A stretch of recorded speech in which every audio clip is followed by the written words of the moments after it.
Salat gaib disyariatkan karena Nabi SAW pun pernah melakukannya, tapi hanya bagi mayat yang tidak disolatkan di tempat kematiannya. Seperti penguasa Habsyi, namanya Najasyi, meninggal. Nabi SAW diberitahu oleh Allah. Lalu beliau menyatakan, al-yauma mata akhukum as-soleh. Dalam riwayat lain, mata Abdullah as-soleh. Fasallu alaihi. Pada hari ini, hamba Allah yang soleh meninggal. Solatkan oleh kalian. Lalu Nabi SAW melakukan solat dengan para sahabat. Solat apa? Solat jenazah. Tapi karena jenazahnya tidak ada di hadapannya, itulah yang disebut dengan solat gaib. Kenapa beliau mensolatkan? Karena di tempat kematiannya tidak ada yang menyolatkannya. Karena lingkungannya kafir. Raja tersebut menyembunyikan keislamannya. Seluruh rakyatnya mayoritasnya kafir, termasuk menteri-menterinya. Hanya beberapa orang dekat yang tahu keislamannya dan juga ikut menjadi muslim. Bahkan berkata Syekhul Islam, beliau juga tidak sholat dan tidak saum Ramadan untuk menjaga rahasia keislamannya. Karena tidak sholat karena apa? Setiap waktu sholat itu menerima banyak tamu, delegasi, mengatur rakyat dan seterusnya.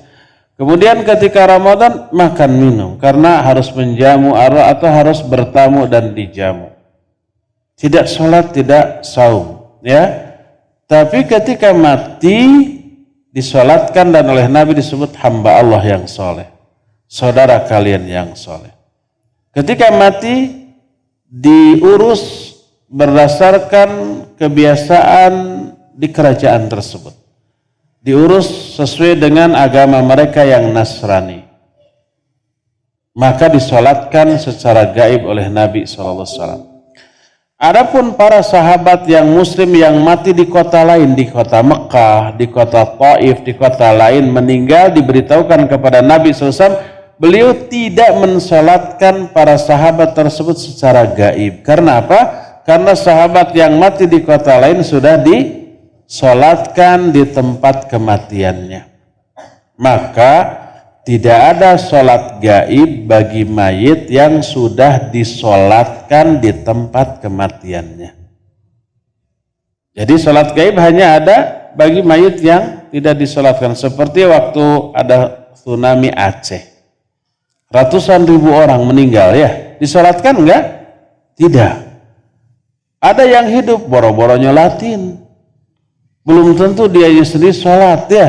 Yang fardu, karena suasana yang tidak memungkinkan, lagi sedih, kemudian kondisi juga berantakan, tidak ada yang menyolatkan. Boleh kita solatkan secara gaib di sini. Bagi yang punya saudara di sana dikabarkan meninggal, kita solatkan secara gaib di sini.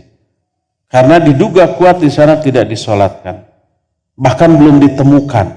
Hanya di kemungkinan besar meninggal, tapi mayatnya di mana nggak tahu. Silakan solatkan secara gaib di sini. Kalau ternyata setelah disolatkan gaib besok lusa nelpon, halo saya selamat, ya nggak apa-apa, nggak masalah, syukur aja ya. Dan solat gaibnya tetap dapat pahala tadi ya. Bagaimana pelaksanaan solat gaib? Sama dengan solat jenazah. Bedanya solat jenazah mayatnya ada di sana, kalau solat gaib tidak ada ya. Hanya 1 rakaat tanpa ruku, tanpa sujud. Dan di 1 rakaat melakukan minimal 4 kali takbir, maksimalnya 9 kali takbir.